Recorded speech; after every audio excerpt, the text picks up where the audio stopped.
Hi, welcome to Bloodhound Pix. This is our special first annual best of the year list, and we're also going to do best of the 2010s. So let's begin. I am one of your hosts, Craig. And it's Josh. And this is Kyle. So this year I think it's been pretty well for the horror and thriller genres. Over the last couple of years, it's been great too. Um, the three of us have had the opportunity to kind of also do some reviews, which I know we post about or talk about in our other episodes with Ginger Nuts of Horror. So some of our list that we all of us kind of agreed we wanted to put on here, we will not be able to yet because they don't technically come out until 2020.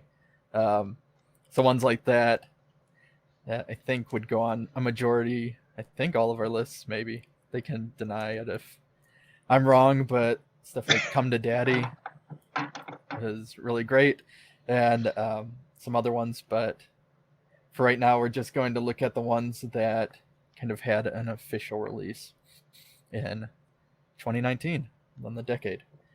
So let's all begin. Josh, if you want, we're going to go back and forth. Josh, if you want to give your first. Yes, I do.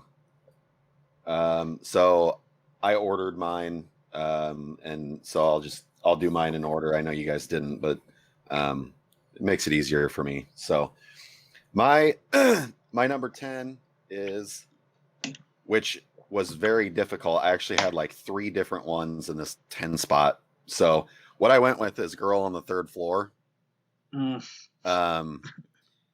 Because I feel like I felt like it was good for about the first 2/3, and then it just falls apart in the last third. But the first 2/3 were engaging. I really liked Punk in the film. I thought he was very aloof, but I liked the character. So that one comes in at 10. I was thinking about Child's Play. I was thinking about Three from Hell. I was thinking about The Furies, but ultimately, Girl on the Third Floor makes it. Okay. Now I actually should we wait until we're all done and then go into each of these movies?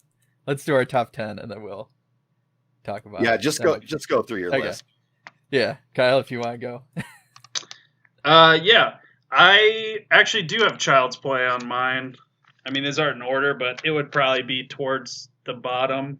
Not that it was bad, but I thought it was really good. I was like, I mean, that was the movie I saw a trailer for, and I was like, fuck this movie. I don't want to see this movie. And it got such rave reviews. I was like, I'll go. I'll give it a chance. And it really did good by, I think, like the original, but went in its own direction and had its own ideas and was a lot more like an 80s horror movie in that it was fun and not lighthearted, but it wasn't taking itself too seriously. It had its own cool ideas, and I thought it was pretty well done. Yeah, I actually thought that was one of the funniest movies that came out. Yeah, surprisingly. Yeah. No, that was actually I agree with Jai. It's not on my list. I did the same as Kyle, where I don't have a specific order, but I kind of have a few floating around that could have been within the top 10, towards the bottom, or weren't. So I guess the first one I'll go with is it came out on Shudder. It's the Australian film Necrotronic, Oh. and again, it's funny. It's kind of in a way, it's probably more of an action movie because it's but they're about demon hunters, and I don't know. It's just kind of a fun, over the top, goofy movie where people are using magical powers and shooting guns at ghosts, and I just enjoyed it. It might have been the kind of right place, right time, but for me, it was a lot of fun, and especially one of those ones that you probably want to, watch with friends and have a beer or whatever beverage you decide. Good job. All right, so going in at number 9 for me, I had Crawl. That film was much better than it had any right to be. And like Craig and I were talking before we started, it's a theater film. Probably is not going to play as well if you're sitting at home watching it on TV, but it was a great experience in the theater, and on paper it had no business being that good. So Crawl is number 9. No, yeah, I'll say Crawl is actually on my list too, so get that out of the way. But I totally agree. I watched it it was probably the best of the theatrical experiences I had, because it was an empty theater for the most part, and it just worked really well.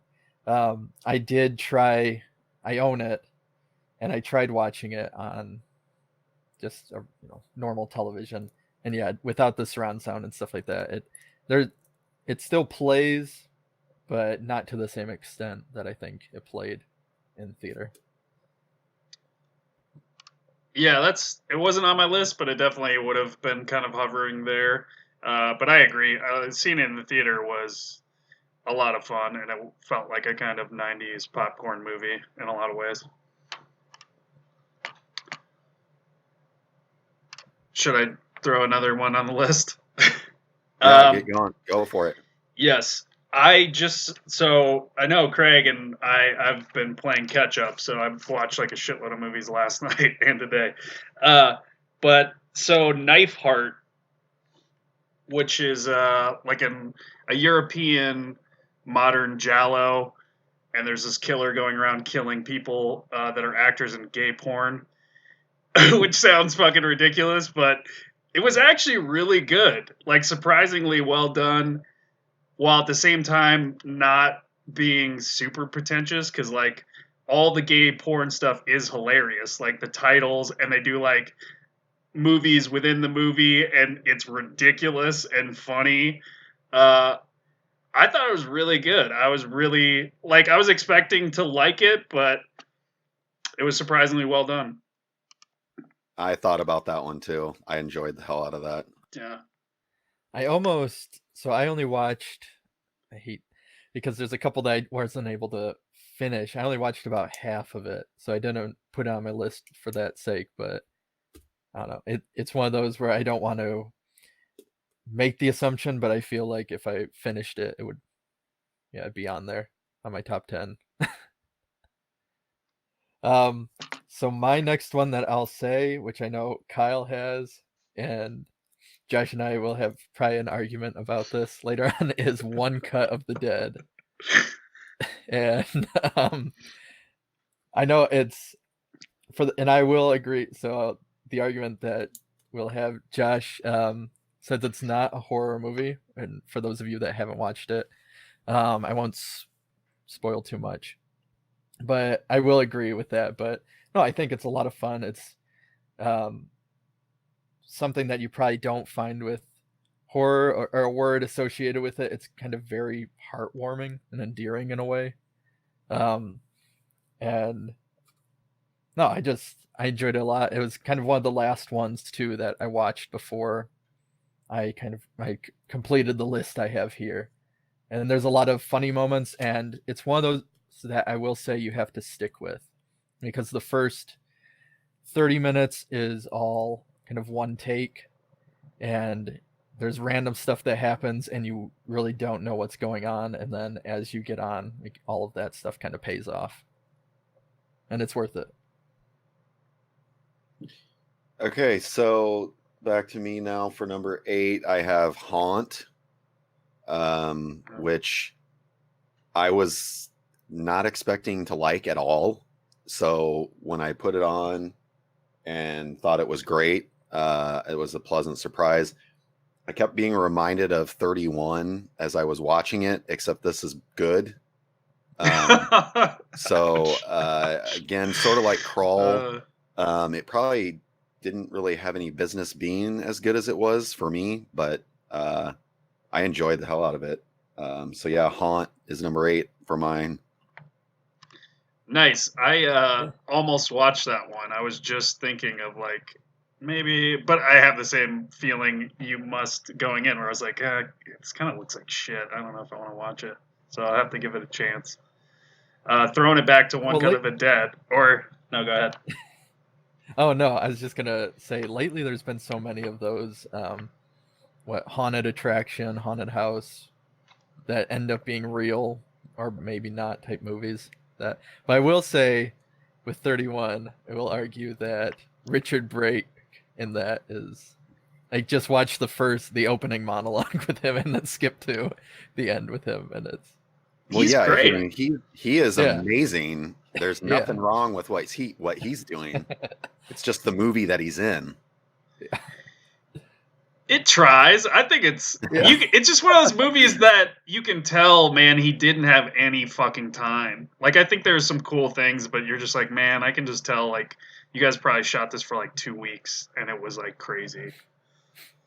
Well, I think it was because I don't want to jump to anything, but I know he was supposed to do it was either the hockey movie, I can't remember the name, or Broad Street Bullies. Yeah, or the one about Groucho Marx, and people were like, no, we want another zombie horror movie.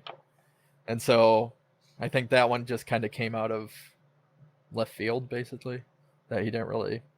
It's like, okay, I'll just throw out another horror film. Well, they have all the special features on Shudder. I watched the making of stuff, and you can see, I mean, not that this is unique to that film, but you can see where they're like, okay, well, we have this location, so I'm going to rewrite, like constantly rewriting and reshaping it for what they have available and all this stuff. And you can tell it's like he's under the gun. What were you saying about One Cut? I was just going to say my little piece of it. It was on my list too. I thought it was hilarious. I do think there's some issues with like pacing and stuff, because basically it starts as a one take horror or zombie movie, and like the first 35 minutes are hilarious, and then it jumps back to tell you the making of, which it ends up being compelling, but it is like boom, dead stop. You know, I was like, this is fucking awesome, but no way the movie's over. Like, the credits are starting, and then it goes back to like a month before. This is how the movie made, and you're like, oh, okay. But it was still really well done and really funny. So the next one I'm going to talk about is Luz, which I had the fortune of seeing in a theater, and I think this is on Craig's list as well. It's really short, which is kind of nice, but you can tell it is the guy's thesis film that kind of expanded into being like distributed and stuff. But I think it's really effective for low budget, one location, only like 4 or 5 actors, and I think it's compelling enough, and the actors are good enough to make it work and actually make it pretty creepy. Yeah, it has. It is on my list, and it has some great use of. She's hypnotized the main character, and she's kind of recalling what happened to lead her to this point, and so she's doing fake, basically miming driving because she's a taxi cab driver, and then so you start getting the noises of everything, and then it'll sometimes jump into the actual location that would be, but a lot of it's all mimed. That's really cool. I actually compared it to, it's not at the same scale, but it's kind of the equivalent of like what House of the Devil, Ty West movie was supposed to be for like the American 80s supernatural, where it makes it look like the grainy film version, and so this is supposed to be the equivalent of like the European kind of supernatural cerebral films in my mind, and I enjoyed it more than Craig. Okay, so Craig's having an issue. Craig enjoyed it so much he fucked his internet up. Yeah, he did. Luz is not on my list. Yeah. Obviously, we're gonna talk about that later, so I'll just say that I've seen it twice, and That's 2 Back. times too many. All right. So I'll Not go. a fan. Yeah. Well, like I said, I'll talk about that later.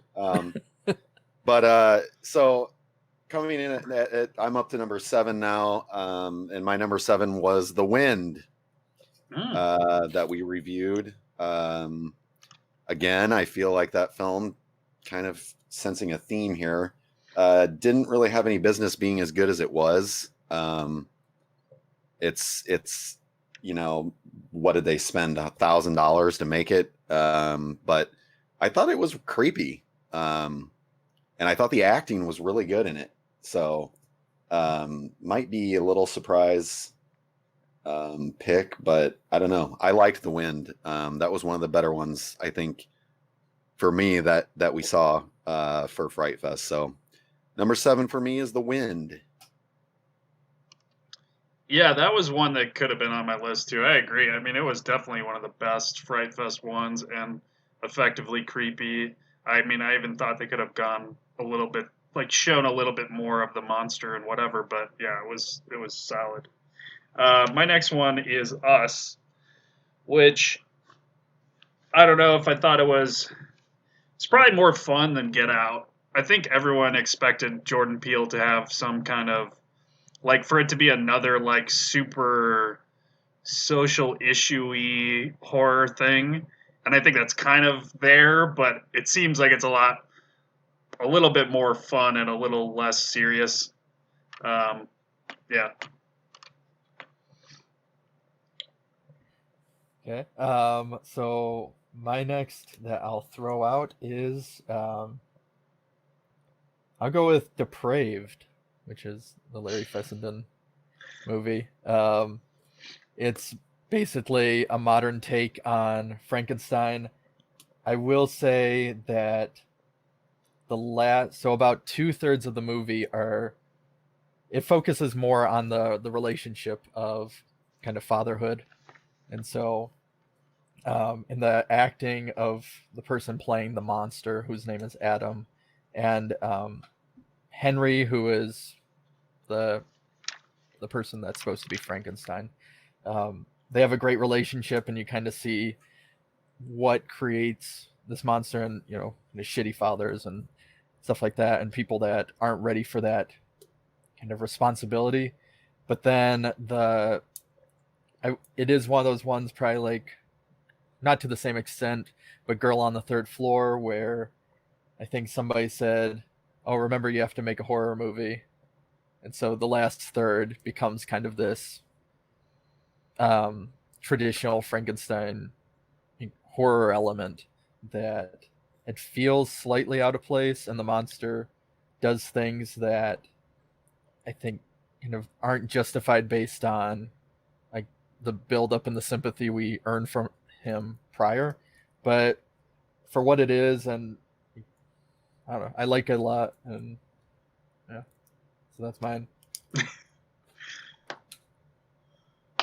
Nice. Okay, so back to me now, and now I'm at 6, and number 6 for me was I Trapped the Devil, which again we reviewed for Fright Fest. I'm a sucker for are they crazy or are they not scenarios. I know we all kind of thought that this movie was just slower than shit, and it is. And if you struggle with that, you probably won't like this. Admittedly, that was the hardest thing for me to get through, but it does have the scenario of, is the dude nuts, or did he really trap the devil? And AJ Bowen is endlessly watchable. So number 6 for me is I Trapped the Devil. The acting in it is really great, and I mean it is definitely a mumblecore, or what do they mumble gore is what they call it, movie. So it does focus kind of more on the characters and stuff like that than those type of elements. The other thing that pissed me off about it is it's got Jocelyn Donahue in it for about 3 seconds when she should have had a much bigger part. Agreed. Yeah, she's too good of an actress to just kind of throw in there for nothing.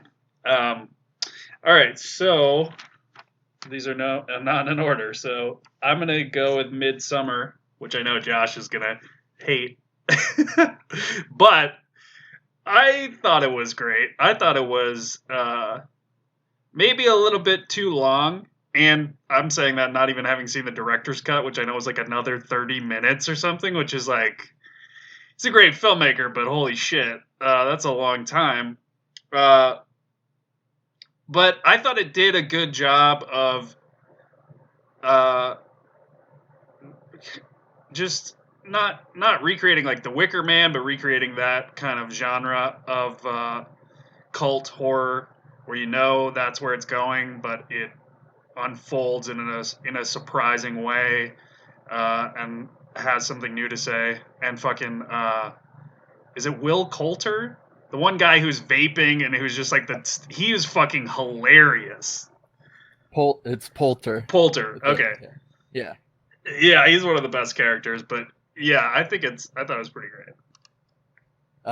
Yeah, that's on my list too, and probably near the top for me. Fuck no, Midsummer. I liked it a lot. I'm normally, oddly enough, I'm not the biggest cult horror fan, where I like it, but I don't know, the whole thing, for those of you that haven't seen it, it basically takes place all in daylight, and there's not really any jump scares, and it's just pure dread, and it deals with depression and like in a way a abusive relationship. And I really want to see the director's cut, because I know it's supposed to define that relationship between the couple more and stuff like that. But no, I've seen it now, I don't know, 4 or 5 times. I've rented it multiple times, so I don't know why, but I liked it a lot. And I wasn't even the biggest fan of Hereditary, though I appreciate it. I like the acting and everything about it. I don't think I put it in my top of that year, but yeah, something about Midsummer just really worked with me. But not Josh. Midsummer makes Hereditary look like Citizen Kane. I didn't like that movie. That's okay though. I don't have to like it. I'm gonna actually make a little change in my countdown here. So I'm at 5 now, and I'm changing it from what I initially had. So my new number 5 is In the Tall Grass. I am a huge fan of Stephen King, and Joe Hill, but more so the dad. And I'm also a sucker for time loop shit.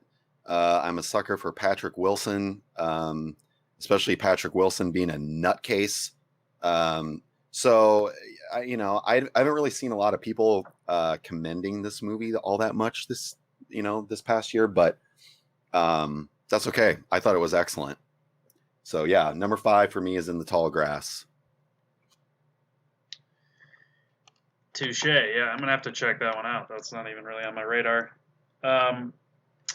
So my next one is going to be Climax, Gaspar Noé, which I fucking love that movie. It was also perfectly, I think it was under 90 minutes, totally batshit insane, hilarious, and I just fucking loved it. And I was in a theater with people that were definitely not prepared for that and kind of freaking out and getting scared or whatever, and I was just laughing my ass off. I was like, this is the best. Okay, I somehow overlooked that, so Climax is now my number 10. Girl on the Third Floor can fuck off. I really appreciate that, because I hate Girl on the Third Floor. But I'm not gonna rant about it. Oh, I know. I put it on there because I knew how much you loved it. I was getting angry just hearing it. So my new number 10 is Climax. Thanks, Kyle. No, I like Climax a lot. It's not on my top. I think it was the same like Josh, where it was hovering right there. What I think is funny is with No, and it's the same with Lars von Trier, where every time you're in a theater for one of his movies, there's these people that will get up and walk out, or after all these years, it's like nobody expects what is obviously going to come from those directors. But like nobody does their research or something. I don't even know, but it's just interesting to see an audience reaction to that type of stuff. So because I share some, mine, I'm actually on number 4 now, which isn't any particular order, but my number 4, I guess I'll go with, since I know Josh has it, Here Comes Hell, which was another one we did for Fright Fest, and it's, I don't know, it was just a lot of fun. It's probably not up to the like technical par as a lot of the other ones that we've been mentioning, and there's, as we've kind of talked about in our review of it that you can find on Ginger Nuts of Horror, there's some green screen stuff, but it's basically Evil Dead set to a like old 1930s gothic horror movie, and I don't know, I just had a lot of fun watching it, and it was a good time. Yeah, I have that one, so I'll mention that when it comes. But now I'm at 4. Number 4 for me was Daniel Isn't Real. That movie was amazing. Very fucking weird. It kind of had the similar thing of, is he nuts or not? But he's nuts. And I can't believe how much I liked Patrick Schwarzenegger and how much he kept reminding me of his dad. It was kind of weird, but it's a very tripped out film. It's not tripped out like Climax, but it's very odd. And it might be one of those ones that, is it horror or not? But I don't know. To me, it was. So yeah, number 4 for me is Daniel Isn't Real. Dude, I really wanted to see that movie, and it wasn't like playing anywhere for whatever reason, so now I have to. Yeah. I paid to rent it. I was like, I got to see this. That's what I'm going to do, I guess, then. Yeah, it looked like I was going to like it a lot. So my next one is going to be Satanic Panic, which I fucking loved. I thought it was like the best horror comedy I've seen in years. Just really funny, really fun. Another cult horror movie, but a hilarious cult horror movie. Fucking Jerry O'Connell steals every moment he's in the movie. And you've got your AJ Bowen for a minute. He's fucking hilarious too. That whole thing is ridiculous. Yeah, I thought it was just one of the best fucking movies that you really didn't even know. There wasn't a lot of hype or press about it at first. Like, I hadn't even seen a trailer, and it was great. No, that one, yeah, I really like Satanic Panic, and the funny part about Jerry O'Connell is that he's in it for maybe 5 minutes. If that, same with AJ Bowen, they both kind of steal the show, and they're hardly in it at all. But it has, I think, one of the best deaths of the year, and that's the electrocution through a drill strap on, I guess, yes, is what you'd call it. I don't even know, but no, it's a great, it's the best death in my opinion of the year. So my turn. Yeah. Okay. Yeah, so I will go with my next one. Is actually, it's another one that some can probably say it's not technically horror. I think it is, surprisingly, is The Dead Don't Die by Jim Jarmusch. I wasn't expecting a lot from this, and but I know how Jim Jarmusch is. But I don't know, I think it had a lot of funny moments. It's very dry, like super dry. So if you're expecting, going in there, seeing Bill Murray and thinking, oh, it's going to be like another Zombieland, it won't. I'll just say that right out the bat. But I preferred it over Zombieland. And it has Iggy Pop. So obviously, why not? Why would it be in there? But no, it's yeah, I really like that movie. And it has a great soundtrack. And by soundtrack I mean one song, and it's very meta by the end and stuff like that, without ruining too much. But I really like that. Nice. Okay, so I'm at 3 now, and my third one was Here Comes Hell. That That movie is just, you know, Craig's already mentioned it and talked about it. So it's just, it literally was so much fun, and it's everything my shit. You know, it's basically the Evil Dead, but done in a little different way. But yeah, that was number 3 for me. All right. Yes. I need to see The Dead Don't Die. Still, I wanted to see it anyways, but now I have to. So we're getting to the top here, and there's still no order, so it doesn't really matter. But so I will say The Lighthouse, which was just a fucking incredible movie. It's kind of ridiculous that, I mean, who gives a fuck about the Oscars, to be honest? But it is ridiculous that it was like only nominated for like one thing.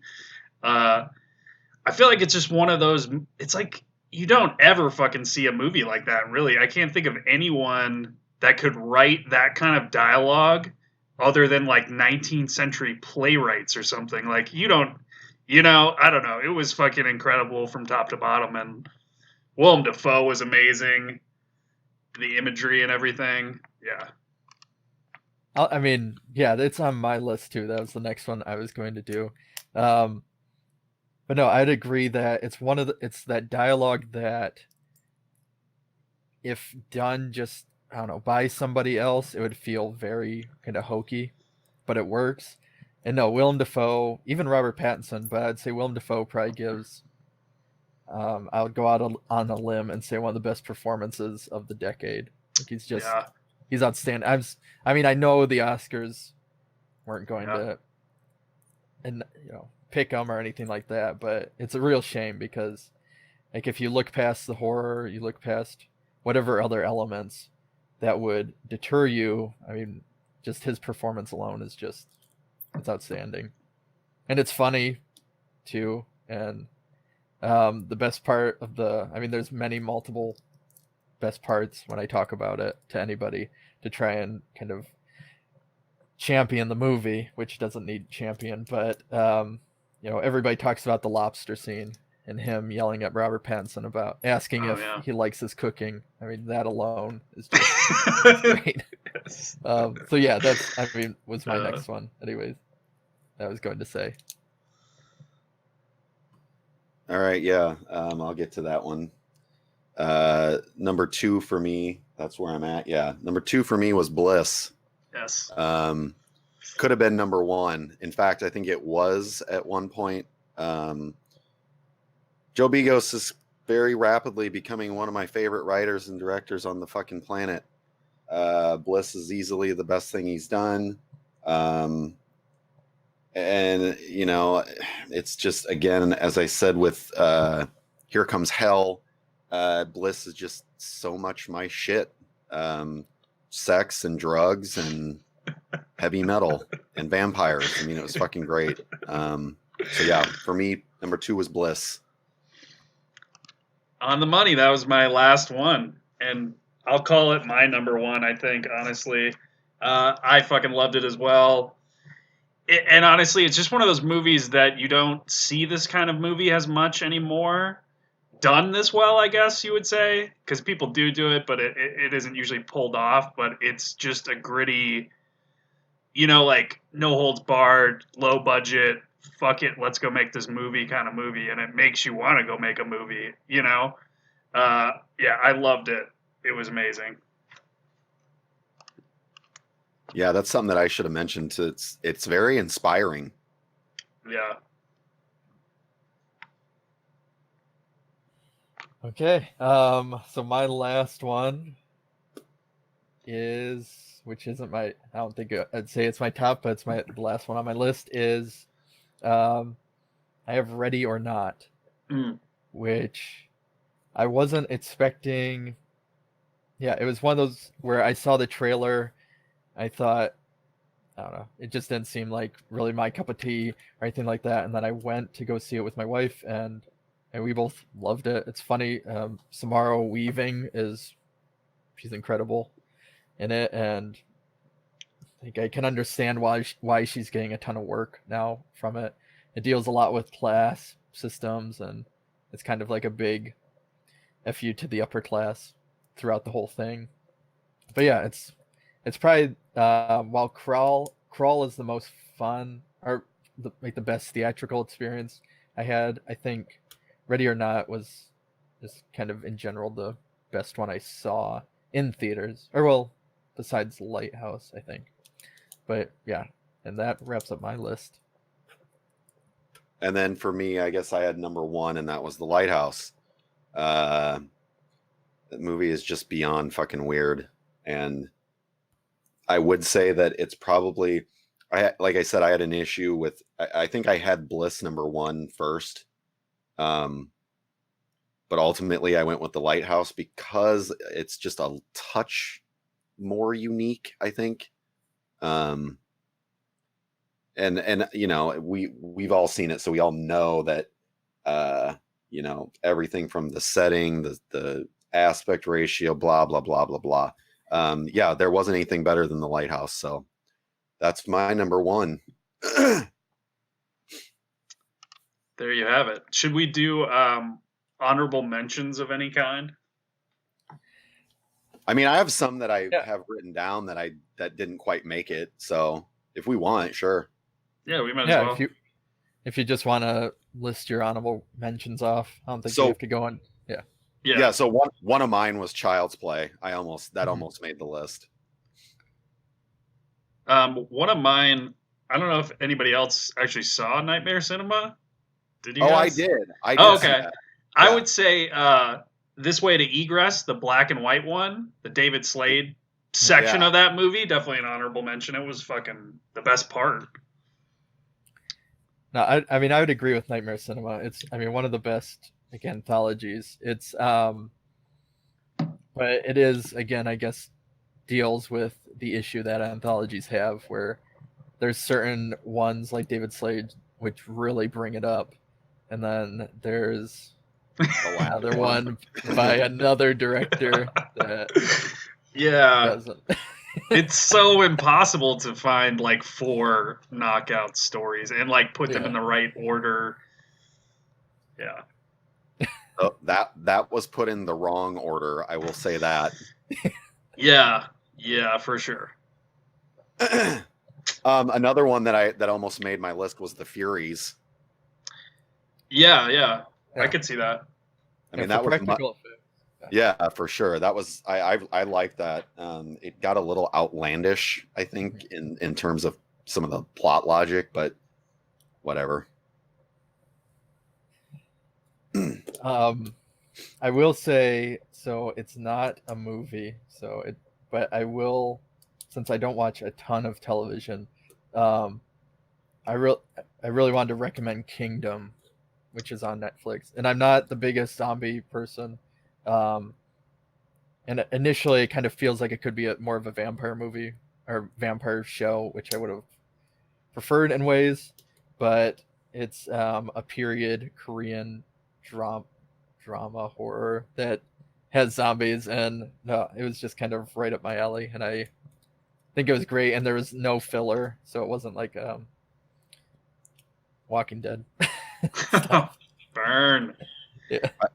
I will say too that for some reason I didn't see Doctor Sleep, and I feel like that would have made my list. So, sorry, Mike Flanagan. Yeah, sorry, buddy. I didn't see it either. Still need to watch the Neither fucking. did I need to watch The Haunting of Hill House too, which I've heard is amazing, or whatever it's called. That's too much commitment for me. Yeah, I know. It's 10 hours. Jesus Christ. Also some documentary like horror noir. Yeah. Kind of deal. There's was it Smoke and Mirrors? Is that the name of it? The Tom Savini one. Oh, I didn't see that one. one's pretty. Yeah, that one's on Shudder. So some great kind of documentaries came out about the genre too this year. That actually most of Shudder kind of killed it, I think, this year in terms of. Yeah, they for did. sure. Yeah. But yeah, that's all I have that I can think about on the top of my head. Yeah, that's all I've got. Really. Yeah, me too. But yeah, Come to Daddy. looping it all around. When it comes out, it'll be Yeah, you heard it here first. yeah. Although, I mean, that's the only one I would also say. Like, is it horror? Is it not? It's on the border. Yeah, I don't think it's a horror movie. I don't know. It's more of like it's a thriller thing, Yeah. or whatever you might call it. But it's so fucking good. It's like, Yeah. I don't care. So now, is there any complaints that, and besides Josh's Midsommar, I will. Well, here we'll let. Do you want to do the rant on Girl on the Third Floor, Kyle, or should we defend it a little bit first before you go into your rant? Well, I took that off of mine, so Yeah. he doesn't have to Yeah. yell at me. He already So took it off, and Okay. I could go on a rant, but I didn't like it. I have issues with it. You know, but I don't know. I'm too old for this shit at this point. If you liked it, good for you. I'm not gonna watch it again. I'm good. Okay, then we won't do it. But as we all know, Midsummer was good, so Josh is wrong. I mean, he can throw out like, what did you not like about it? If you want.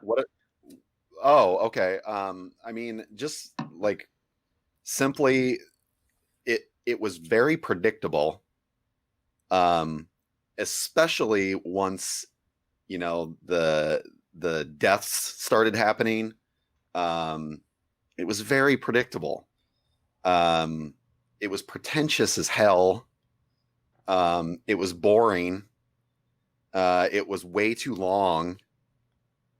I mean, the acting was good.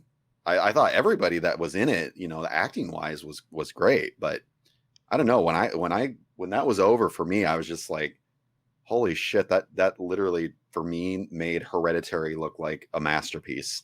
So now, would you say though, because you read the script first, I did read the script first. do you think that affected your viewing of it? It may have, but I tried to just not even think about it, Okay.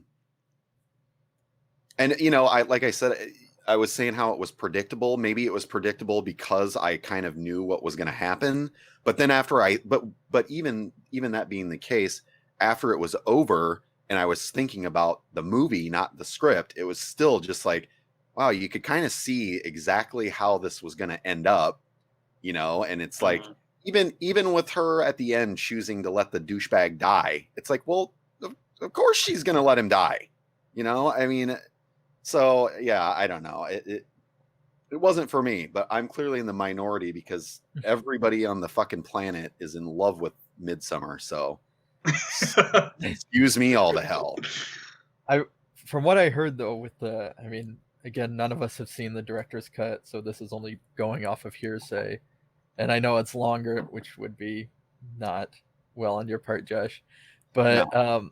I know that it's supposed to not defend the guy, but it kind of shows his mindset more about like the burden that, from what I've heard, the burden that he's been taking kind of in this relationship. So it makes it more, instead of him just being this douchebag, like it's kind of, it equals the playing field a little bit without, is what I've heard in a way. I don't know, but I don't know that would help anything though, at least from my point of view. Yeah, I was gonna say, I mean, as a person who liked the film, I feel like you didn't really need that. I don't feel like I needed that. I feel like it's pretty clear. Like, I didn't hate that guy as much as everyone else did either. It was just like, okay, he's in a relationship he doesn't want to be in, but he's kind of too much of a coward to say it, so he's just being this kind of douchebag. I don't know.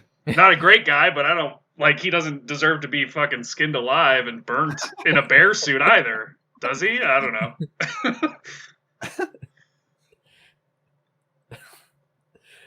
But I think so. Unless anybody else has any more stuff, I think that wraps up our 2019 favorites, because I don't know if we would call it best of or just our favorite list. Same thing, I guess. Yeah. Right. So we'll move on to the 2010s, the whole decade. Yes. And Oh. Craig's so happy that his internet stopped working again. Son of a bitch. So I had like 14 on my decade list. Yeah. But I didn't order them, or I didn't go like 1 through 14. That would have been fucking impossible. So same. I have like 11, and I'll probably drop one or something. But yeah. Welcome back, Craig. Yeah. So for those of you watching that are not in the Midwest, I'll let you know that we're being hit with, of course, a snowstorm, and so I think my internet keeps freezing me and then rebooting it. So if I drop out and all that, that is why. And Kyle can't edit it out nice to make it look good. I can make it look good. Okay, there we go. Yeah. So we want to do the same order with Josh, and then. Yeah, that let's works. do it. Okay. Okay, so yeah, you heard me. I have 14, and they're not in any order. That's So I'll just start with the first one for me is You're Next. Simon Barrett is one of my favorite writers on the planet. You're Next is amazing. So I don't think it needs that much defense. If you don't like You're Next, you suck. I am gonna bounce right off that because I have that as well. But that it's funny because I'm assuming Josh, you saw it when it came out, probably. I did, yeah. Yeah, because I remember seeing the ads and I was not interested, and then hearing one of you guys talk about it like a couple years ago, and I saw it and I was like, "Holy shit, this is fucking great!" Yeah, it was just really well written. So I actually I didn't put You're Next because the Jesus guest beat it out for me. Oh, okay. I think. Ooh, yeah. It actually, I thought I would like You're Next better, but since I've rewatched them kind of over the years or whatever, the guest is the one that like I think returning to more and more. It's so good, man. See, I didn't put it because I thought it was more like thriller than horror, but yeah, that movie is amazing. Yeah, the guest could have made it for me too, but You're Next obviously is home invasion-y, more horror centric, but they're both fucking good. And they're done by the same people, which for the people listening, You're Next and the guest, they're the same writer and director. So it doesn't feel like it's thrown out of left field again. Okay, so moving right along, the next one I have written down here is Insidious, because Lee Whannell is also one of my favorite writers on the planet. Again, I don't really feel like Insidious needs much defense. It's fucking good. So yeah, Insidious for me. There you go. My next one would be What We Do in the Shadows. Because yes, it's Craig. I mean, it's fucking hilarious. It's one of the better horror comedies of the decade, probably. Yeah, that's on my list as well. And actually, right before we started recording, Josh and I, that was another. Is it horror or is it not? It's definitely horror. I mean, you have vampires and stuff. It's just not. It's not hardcore horror. I feel you there. Like it's not. If I sat down and went, I want to watch a horror movie, it's not going to be that one. If I want to laugh, I'm going to watch that one. Because it's a comedy. Yeah, but horror comedy, you have so much like wiggle room. Yeah, I thought. I mean, I think What We Do in the Shadows deserves to be on a decade list of films. I just don't know about horror films, but obviously it's up to you guys' discretion. So next in line for me would be Autopsy of Jane Doe. I remember the first time I saw that movie and just loved it. Just fucking loved it. I like the really contained setting of the film that had to have cost $5 to make. and it's just really fucking creepy. It's still one of my favorites even now.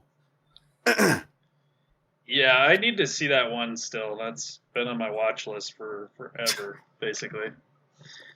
Yes, you do. Yeah. So my next one, sticking with the theme, Deathgasm, which I didn't see till it was on Joe Bob, but I just thought it was fucking hilarious too.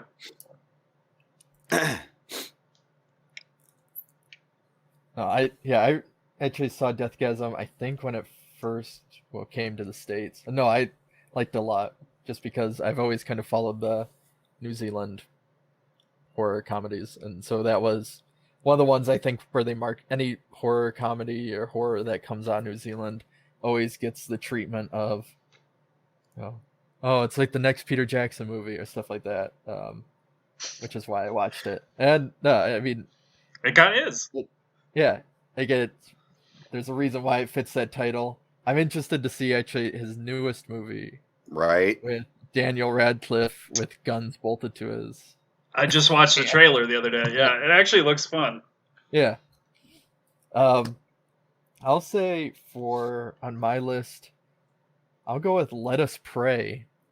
This isn't I don't know. So I won't argue it as like a best of list in that sense, but there's just something about it I enjoy.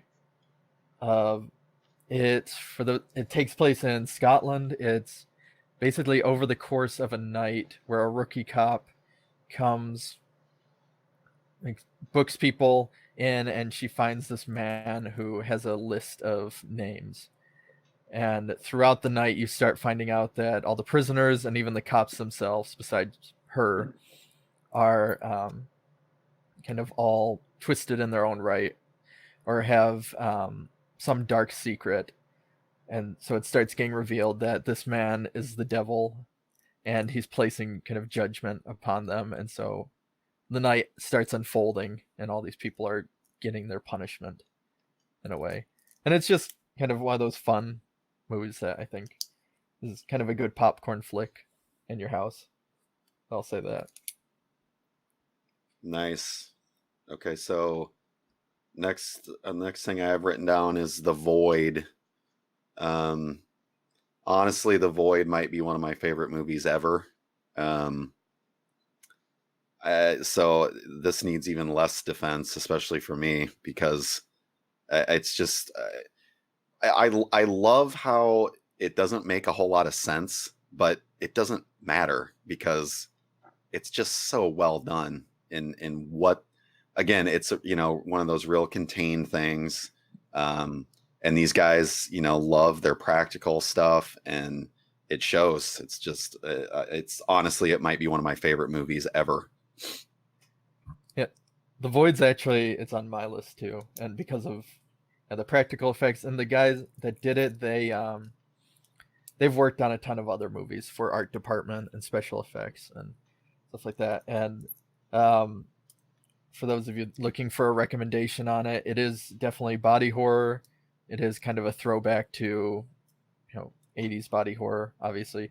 And the idea is basically a cop in a hospital that's about to close down brings this person that collapses on the road. And so there's a cult of people with triangles on their face trying to break in and get this guy. And you don't know why, and then people start turning into, Lovecraftian type creatures. It's like, yes, the best description I can give without giving spoilers. Yeah, it was definitely one that could have made my list. I feel like I need to rewatch it because I didn't totally gel with it, but I didn't. Yeah. I don't know. I had some issues, but I feel like I would maybe like it more. I need to see that Let Us Pray too, because I really like that actor from Game of Thrones. Yeah. He's great. So my next one is Spring, which out of the three, is it Benson and Moorhead? Am I getting that right? Yeah. I think that was my favorite of the three movies so far. I know Synchronic is going to be a game changer probably, but I didn't gel as much with Now I'm The forgetting. Endless? Yeah, I didn't the Endless, but I thought Spring was pretty great. And that's all I'm I gonna say. actually, well, I saw The Endless first, and then I watched them in reverse order, which I know, Josh, you were saying if you watch, that you pretty much told me that I should have watched Resolution and then The Endless because it all works better. But yeah, so my next one that I'll say, which actually the first time I watched it was with these two when we were at one of our residencies in school, is The Ritual.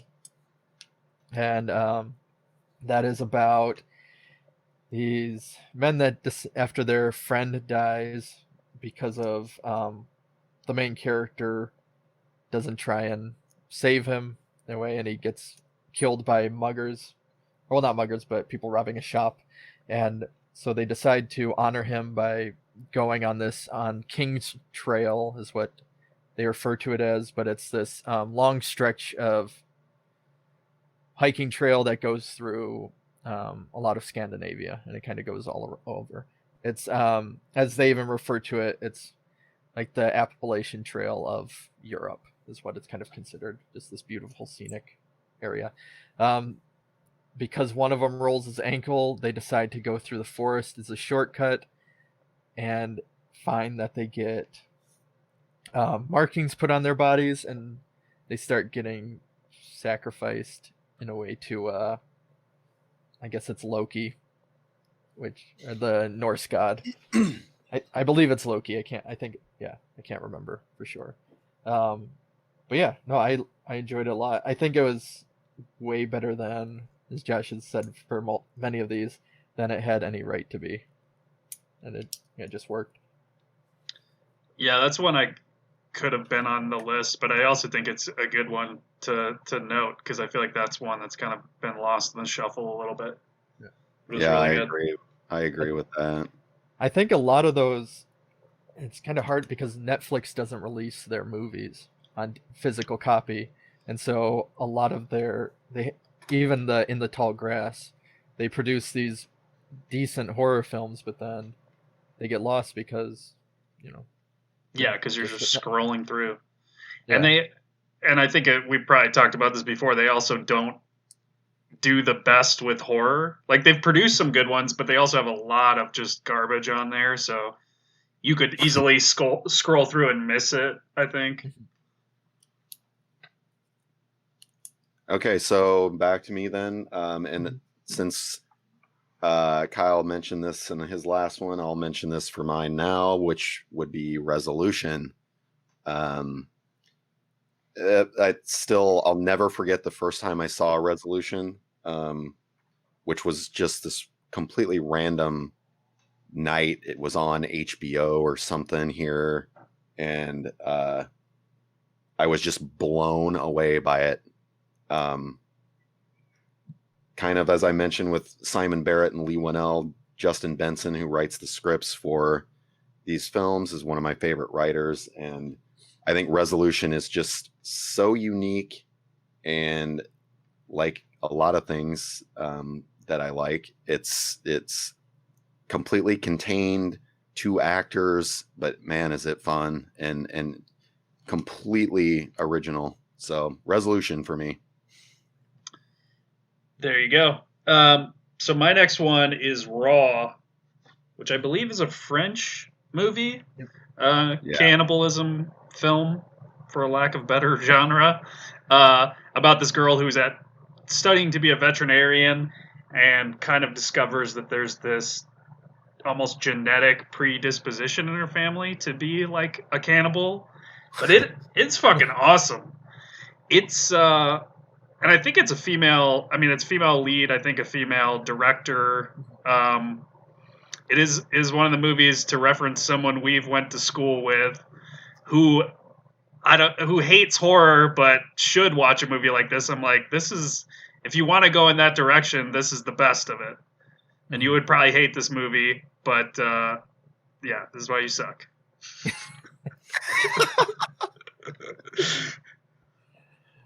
Okay. So The next one I will do is because David Cronenberg hasn't made really any what I'd consider horror movies. I will go with what his son made, an antiviral. It's hard to find actually around here.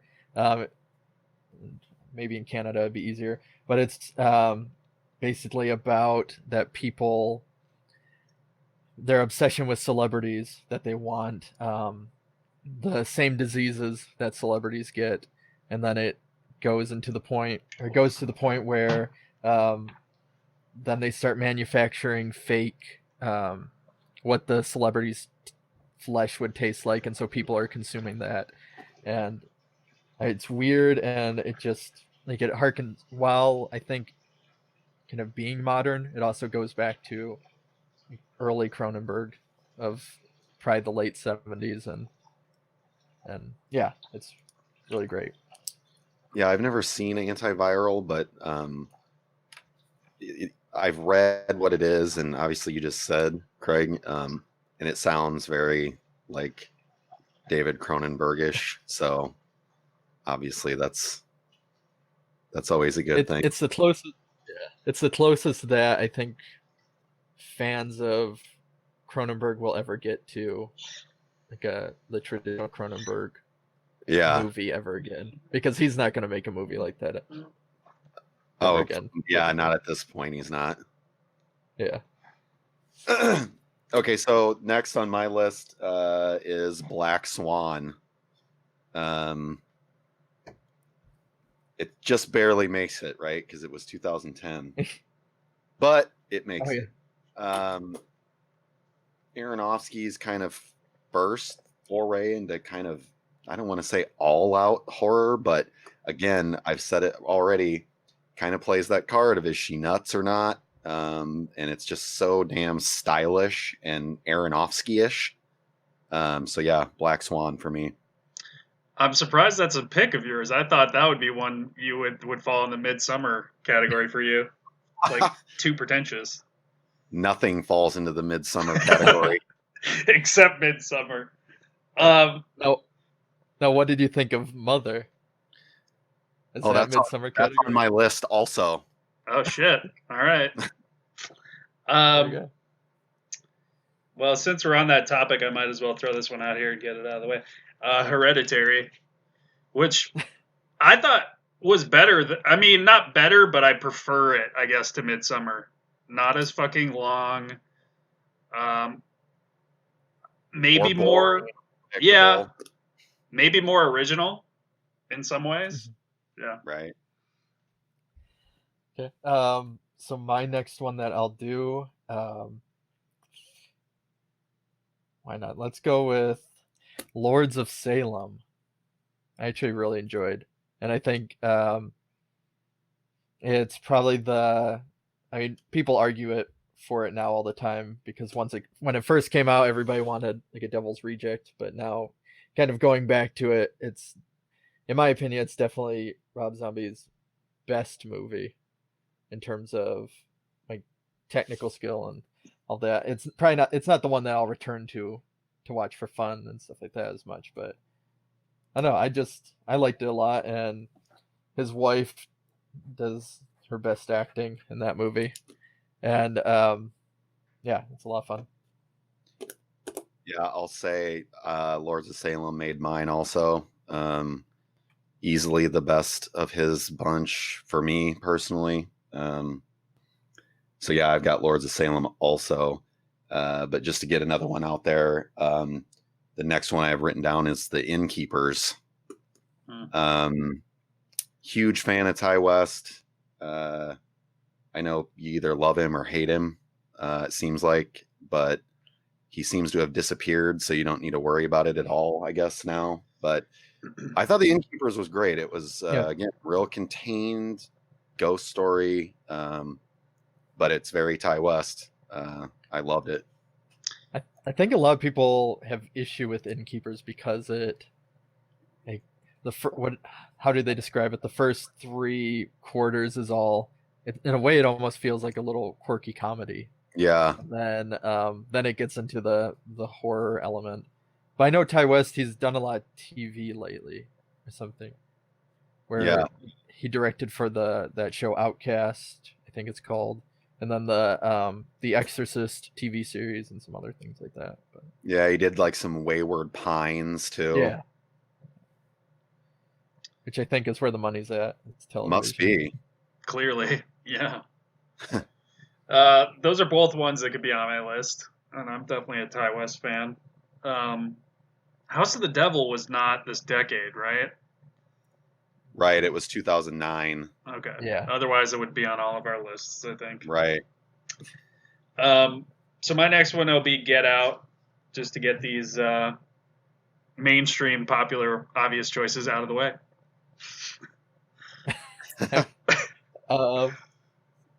Yeah, we'll go over that one then. So my next, I enjoyed Get Out. I don't know. What? Yeah, it's not. I didn't have it on my list, but I liked it a lot, and I kind of feel the same way though. Like I really liked it, but I also do feel like I don't know if it's one I'm gonna go back and rewatch that much or anything. I do feel like it's significant though. Yeah, it kind of, for mainstream horror, I think it really kind of changed the game a little bit. And but I mean, it's a lot better than Us. I know that. Yeah. There's that issue I think that always kind of went with me about with Get Out, where it kind of was released and everybody was like, oh, they refer to it as the first kind of smart horror movie, or the first one that deals with themes, and so then you kind of get this icky feeling in your stomach for horror fans of like, have you watched any horror movie ever? Or I mean, there's obviously some that don't have themes or aren't smart, but there's a lot that have over the course of since horror has been invented, released. Yeah.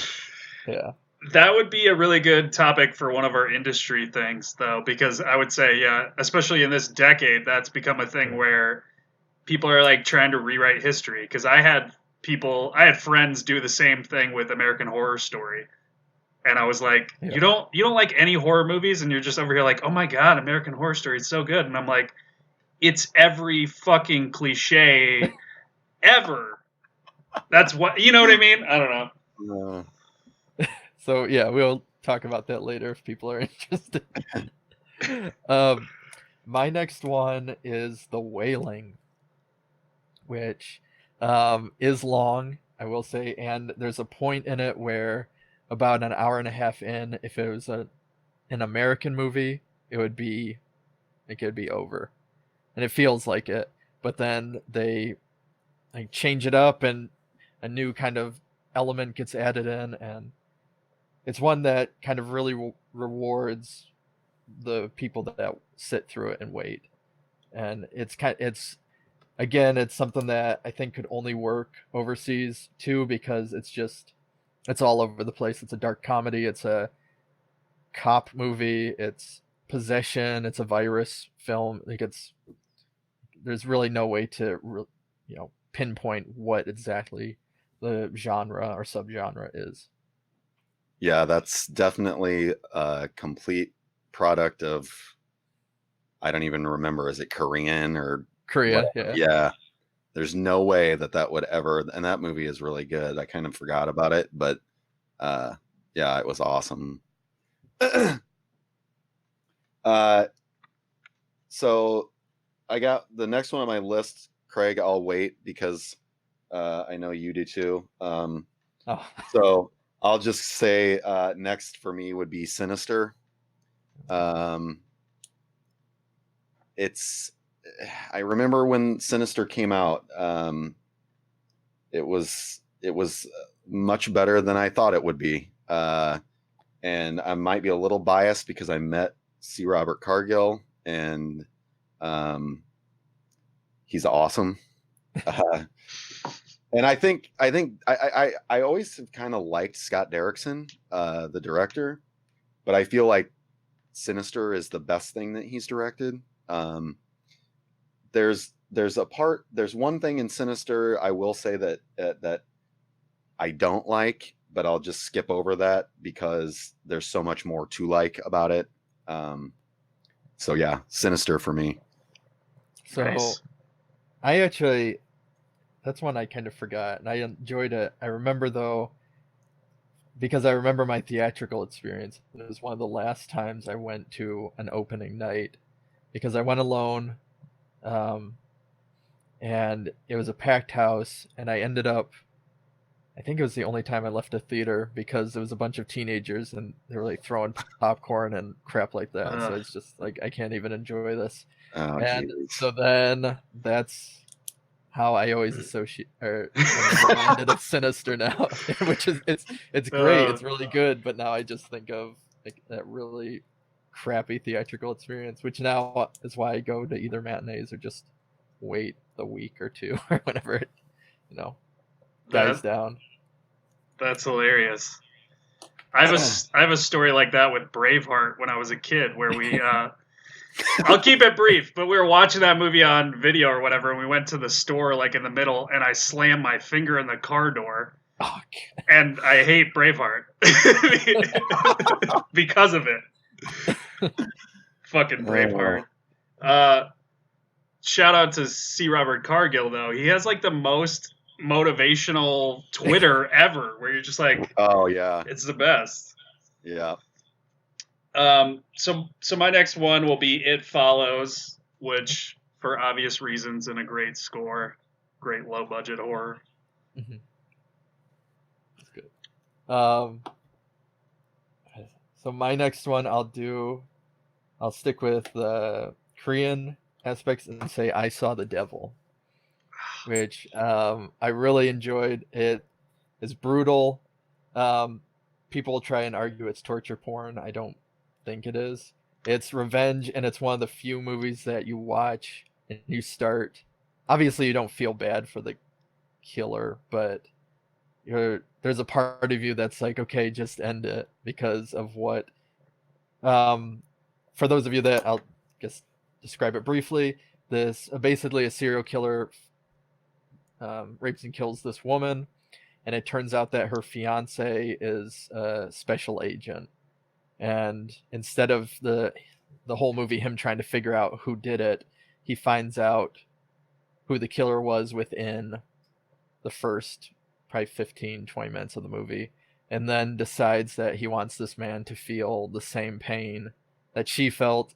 So it's a long game of cat and mouse where he'll find the guy, do something horrific to him, and then release him, like heal him up, and then release him back into the world.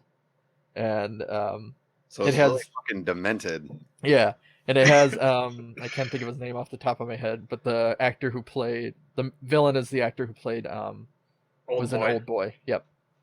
Yeah. And yeah, it's very good for if you can stomach it. It was almost on my list too, but I was like, it was the horror versus thriller debate or whatever. But yeah, I mean, I agree that film's excellent, and we were talking about Simon Barrett and Adam Wingard, who are supposedly going to remake it, and it's just like that's not an American movie. No. And it's not an American movie, and it's not something that people are going to go to a theater to see unless you're us three. Yeah. But yeah, it's just if it did get made, I think it would just be doomed to fail, because again, it's just such a Asian thing that because there's a grit to it that I don't know, and I think an American remake would try and tone it down or make it sleeker, which the movie is very dirty and brutal, and I just don't think you could do with a mainstream kind of film with millions of dollars invested into it. Yeah. Yeah. Okay, so next the next one I've written down is the Evil Dead remake. The Evil Dead is my favorite shit of all time. I remember when this remake came out, I saw it in the theater and I was very irritated.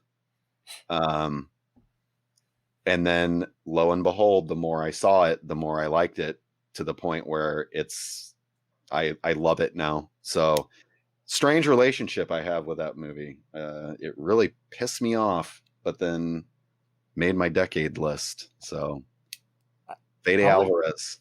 Yeah, I'll agree with that actually. It wasn't on my list, but it was one of those ones that when I saw it in theaters, and I don't know, I wasn't expecting to see Sam Raimi's Evil Dead, but I don't know, it felt like torture or violence for the sake of violence, and not the same way where it bordered that. I'll repeat again, that torture porn thing, but no, as I've kind of thought about it and I've watched it a couple more times, I've started to enjoy it more. Yeah, I think it's another one of those like better than it has any right to be. Really. Yeah, definitely. Should we wait for? There he is. There he is. So my next one is Mandy, because of obvious reasons. It's fucking awesome. It was not necessarily what I expected either, honestly, and it's a little bit like longer than I expected to be and darker, but very unique, very badass, very different than a lot of stuff that's coming out these days. Yep. Yeah, Mandy, you have to like be patient with, because the first hour Slow. it's slow, and then the second hour is when it gets into like all the plot basically. Well, and I think it even goes darker and further than people were, like they were expected to be more fun, and it was like, no.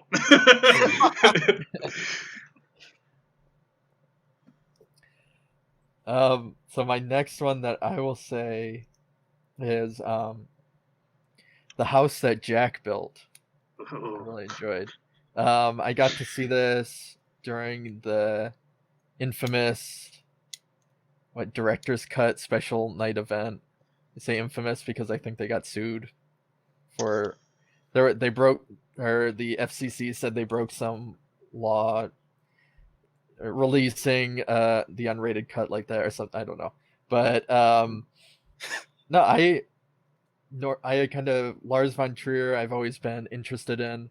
Some of his stuff gets a little bit too pretentious for me, and but The House That Jack Built, I didn't feel that way with it. I felt, and I'm not even the biggest serial killer person, but what I liked most about it is like it, and Lars von Trier has talked about this too, because people say that, oh, the killer isn't as charismatic, or he's not likable, or the killer isn't like this total frightening villain, but instead his whole thing is making the killer just a horrible person, because he said we shouldn't be, kind of making icons out of these people, which I agree with, and it works really well, and it's probably more truthful than a lot of these serial killer movies that you see nowadays. But yeah, I will say The House That Jack Built, it is long, of course, but it's good, and good portion of it is black comedy. There are a couple murders that change that up and are very dark and no longer funny, so then you feel bad for laughing at the couple scenes before. But yeah, and I know it's finally getting a release after over a year on Blu-ray in February. Nice. That was one that almost made my list too. Yeah. And I'll go on record now, since you guys, I'm definitely a serial killer and a zombie guy. And it's a very realistic, like, serial killer movie, but it is interesting what you're saying about it, because it kind of flies in the face of, like, around the same time there's that fucking Ted Bundy, Zac Efron movie, which it's hearsay because I haven't seen it, but I heard was very glorifying, and yeah. Well, they make sure to have scenes where he has the shirt off, and like, right, and it's like, you're talking about a guy that fucking committed necrophilia with his victims' corpses like weeks later, and would come back and like, so you cast Zac Efron because it's ridiculous.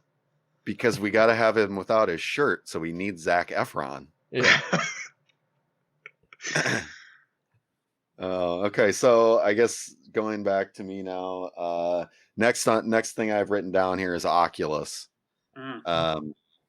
I did have Flanagan's first movie, Absentia, on here too, but I cut that one out. Flanagan doesn't need any kind of praise more than he already gets. He basically can do no wrong.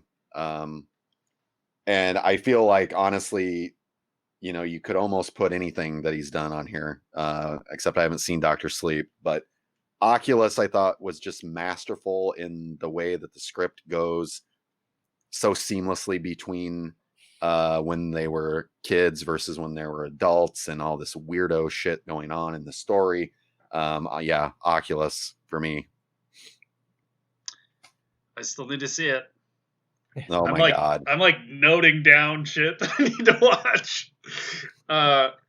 So I didn't really do these in order, but this kind of would be my number one. Bone Tomahawk. Oh. It's totally unexpected, great movie, great horror western. What more can you say? Because I made a tiny list that's not horror, or stuff that's obviously not horror, and Brawl in Cell Block 99 is on that list. There you go. So that's but I'm down to my final two in no specific order of my 10, and I have A Field in England, which for the couple people that see my Instagram stuff, or mostly these two, I have A Field in England tattoo that I recently got because I love the imagery. It's Ben Wheatley, who is famous for Kill List, Sightseers. He's done a ton of other stuff. He's kind of getting more bigger budgets, high rise, but it takes place just in a field in England, and is during the English Civil War in the 1600s, and is about alchemist's assistant trying to track down a guy that ran away, and they all get hopped up on mushrooms, and it becomes psychedelic. And I don't know, I liked it a lot. And if you're a fan of Reese Shearsmith, who got famous from League of Gentlemen, the sketch show, and he's worked with Edgar Wright a lot, stuff like that, then I think you'll like it. Okay, so the next thing I have written down here is Mother. Aronofsky made 2. That's outstanding. That's unbelievable. I loved Mother. I just watched it again a couple weeks ago, and it's just the nuttiest fucking thing. Screw your allegories and all that other bullshit. Even with that stuff aside, which I think it works better that way, honestly. It's just so fucking nuts. So yeah, it's kind of surprising to me that Darren Aronofsky is the only director, writer that made 2 on my decade list. So Mother. I need to see that one too. Oh my God. So, well, there was crossover because we both had Your Next, but so my other one I want to mention is King Cohen, the documentary on Larry Cohen's career. It's really fucking good, and it's nice to see that guy kind of get his due, and he's just such an interesting character. Just a New York character filmmaker that you don't see that much anymore, that's just willing to take chances and do crazy things. And I was lucky enough to see it at a screening where he was there, and this was like a couple months before he died, and he's like 70 something, and he comes out as the credits are rolling just dancing across the stage, and it was fucking amazing. Okay, so the final one on my list, I'll add some more of the, while they're continuing on, of the non-horror related stuff that I'd recommend. But the final horror one is John Dies at the End, which is Don Coscarelli, who is most famous for Bubba Hotep and Phantasm. But the movie is just a kind of a wacky head trip that, I don't even know where to begin with it, but that deals with alternate dimensions. And in a way, it kind of feels like the closest you would get to like a Phantasm sequel or something, like a spiritual sequel or whatever you would call of it. And there's scenes of him talking on a hot dog phone, and it has Like a literal hot dog. Yeah. And it has Paul Giamatti, which I'll watch anything with him, which is why I love Sideways so much. But yeah, so and Yeah, Clancy Brown. So good. Clancy Brown too, yeah. Yeah, so I had John Dies at the End on mine as well. I'm in love with that movie. Again, it's just so fucking weird. So yeah, that made my list. And I guess the last one I have here, which I'll probably get ridiculed for, is 1922. And I liked it. I put 1922 on here for one reason besides I like it. We know why. Yeah, it's got Thomas Jane in it. So I actually thought that, in all seriousness, it's one of the better jobs he's done in something in a long time. It's just a real unique performance on his part, and it is a creepy as hell movie. Yeah. So 1922 that ends my list of decades.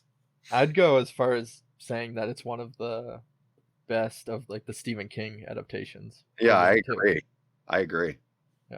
Yeah, no flack here. I love Thomas Jane. He was the best part of the new shitty Predator movie. By far. I actually just recently saw that. It's okay, right? I don't know. But it feels. I didn't think it was bad. I didn't think it was bad either, but I just thought it was like you're trying to kind of recapture like the 80s vibe in ways, and you don't really succeed. I don't know. You got another one, Craig or Kyle? I'm out unless we're doing any honorable mentions or anything like that. I can go quickly through. I just have that list of ones that I'd recommend that are not horror, but kind of. I mean, I have that thing too. Yeah, I don't have 10, but I'll just ramble them off so we could not have you all sitting here. 13 Assassins by Takashi Miike.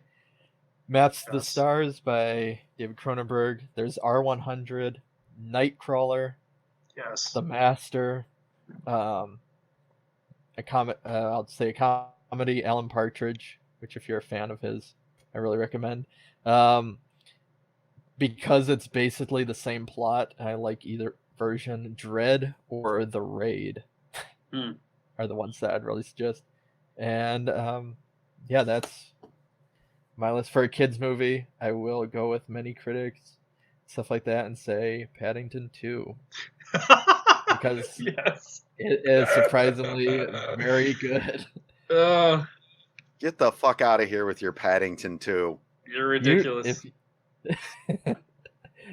Once you start watching all these kids movies. I made a list like that too. I mean, I did all this. I did too much of a list, but I'll go through really quick, I guess, as well.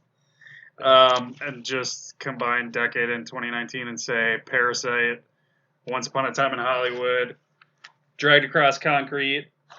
Craig already mentioned Nightcrawler, which is fucking awesome. Uncut Gems, The Beach Bum, Honey Boy. Already talked about Climax and The Lighthouse. Takashi Miike's First Love was awesome. The Irishman. I actually made it through that movie without going to the bathroom. 3.5 hours. I won a fucking award for that. Craig mentioned The Master. Blue Valentine. First Reformed. The Handmaiden. I think it's Korean as well. Yeah, it's the Park Chan-wook. What? Yep. Yeah, that movie's mind-blowing. The Social Network and The Nice Guys. So there you go. And that reminds me of one I didn't mention for the decade shit that I probably should have, which would be Stoker. Oh, that's good. But again, is it a horror film? I don't know, but it's fucking really good. Yeah. I need The to only see other- that. Oh man, it's so good. The only other thing I'll mention is that The Ward almost made my list because it's a John Carpenter film and it would qualify. Yes. But I had to, you know, do the correct thing and cross it off. So Thank you. yeah. So, I mean, that is our favorites of 2019 and the decade. we made it.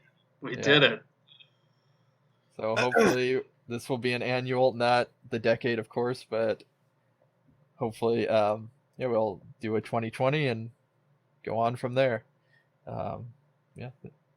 Does anybody have any last words before we can sign off for that one? Or No, I think we got it. We nailed Okay. it. thank you all for listening. And if you have any recommendations or you have any interest or want to talk about any of the stuff that we enjoyed, then feel free to message us, hit us up, whatever you want. Thank you for listening. Adios. Later. Bloodhound Pix podcast is produced by Josh Lee, Craig Dram, and Kyle Hintz. Music by Raymond Seed. Audio editing by Kyle Hintz.